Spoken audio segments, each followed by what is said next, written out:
বিশ্বাস করেন গ্রামের মানুষ যে এত পরিমাণ মজা করতে পারে এটা আমার আগে জানা ছিল না, কারণ আমার বাবার বাড়ির ওইদিকে এত আনন্দ করে না। হ্যাঁ, গায়ে হলুদ হয়, সবাই গোসল করাই, একটু কালি মাখে বা কাদা মাখে, কিন্তু এত পরিমাণ নাচ গান কাদা মাখামাখি আমি কখনোই দেখিনি। হ্যাঁ, এই এলাকায় বিয়ে না হলে কিন্তু আমি অনেক কিছু মিস করতাম। এত যে নিয়ম কানুন আছে বা এত আনন্দ, এটা আমি আগে সত্যিই জানতাম না। তো সবাই প্রথমে একটু নাচ গান করে তারপরে একটু নাস্তা খেতে বসে গেল। এই যে সেমাই আর মুড়ি হচ্ছে গায়ে হলুদের নাস্তা, আমি প্রথমবার এমন নাস্তা খাচ্ছি, আর এটা বিশ্বাস করেন আমি একেবারেই পছন্দ করি না, তারপরেও সবার সাথে মজা করে খাচ্ছিলাম। তো তারপরে নাস্তা শেষ করে মেয়েকে কোলে নিয়ে এখন হচ্ছে সবার কাছ থেকে টাকা আদায় করা হবে। এটা কিন্তু অনেক ইন্টারেস্টিং একটা পার্ট। এক এক করে মেয়ের কাছের লোকজনের কাছ থেকে টাকা আদায় করা হবে, আর যতক্ষণ না পর্যন্ত তাদের মনের মতো টাকা আদায় না হবে মেয়েকে কিন্তু তারা কোল থেকে নামাবে না।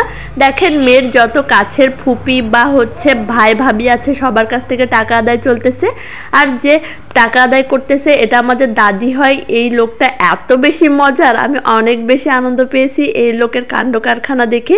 তো দেখেন সবার কাছ থেকে 100 টাকা 50 টাকা মানে যে যেমন খুশি পারতেছে দিচ্ছে। এখন হচ্ছে টাকা আদায় হচ্ছে।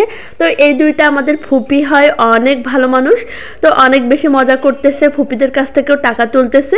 আর মেয়ে কিন্তু এদিকে দেখেন পিছনে করেই রয়ে গেছে, আর পাশ থেকে ভাই ভাবির কাছ থেকেও টাকা আদায় হয়ে গেছে। আর এই বাড়িটা ছিল আমার শ্বশুর বাড়ি থেকে একটু দূরে।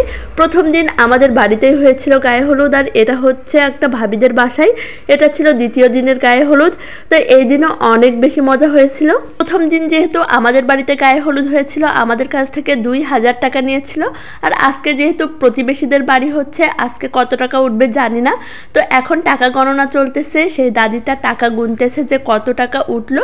দেখেন অনেক মনোযোগ দিয়ে টাকা তুলতেছে, আর পাশে কিন্তু মেয়ে কোলেই আছে।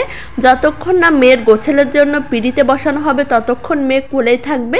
দাদিটা অনেক মজা করে টাকা গুনতেছিল, আর টাকা তোলা শেষে সে অনেকক্ষণ নাচ গান করতেছিল, অনেক বেশি মজা হচ্ছিল। তো দেখেন টাকা গোনা প্রায় শেষ, এখন গান শুরু হয়ে গেছে। আর এদিকে আমরা সবাই চারিপাশ থেকে তো অনেক বেশি মজা পাচ্ছিলাম। দেখেন কি করে সে গান করতেছিল, এটা কিন্তু অনেক মজার একটা পার্ট ছিল। তো এখন গান শেষ করে মেয়েকে নিয়ে যাওয়া হবে গোসলের জন্য পিড়িতে।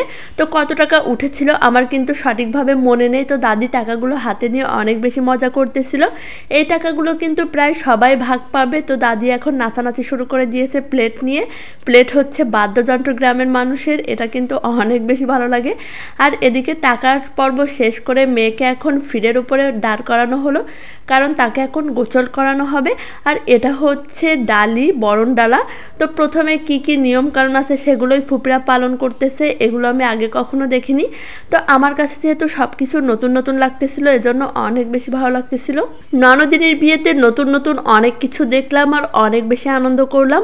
আর শেষে তো আমার কাদা মাখামাখি করে নাজেহাল অবস্থা করে দিয়েছিল। তো এখন সব নিয়মকানুন পালন করে সবাই একসাথে মেয়ের মাথায় পানি ঢালা হবে। আর আমি যেহেতু ভাবি প্রতিদিন আমিও তার মাথায় পানি ঢালি, এটা কিন্তু অনেক বেশি মজার। তো ফুপিরা এক এক করে প্রথমে হাতে তারপরে পায়ে হলুদ লাগাচ্ছিল, এটা হচ্ছে গায়ে হলুদের একটা অংশ। আর তারপরে সবাই মিলে তাকে গোসল করানো হবে। গোসল করানো কিন্তু শুরু হয়ে গেছে, মাথায় পানি ঢালাও শেষ। এখন হচ্ছে সবাই গা ডলিয়ে সুন্দর করে গোসল করাচ্ছে। আর দাদি দেখেন চারিপাশ দিয়ে কেমন করে থালা বাজিয়ে বাজিয়ে নাচ করতেছিল, অনেক বেশি মজা হচ্ছিল। তো আমি এই পর্যন্ত দর্শক ছিলাম, আর তারপরে আমার অবস্থাও তো করুণ হয়ে গিয়েছিল। তো তোমাদের কাছে কেমন লাগলো অবশ্যই কিন্তু কমেন্ট করে জানিও। আজ এই পর্যন্তই।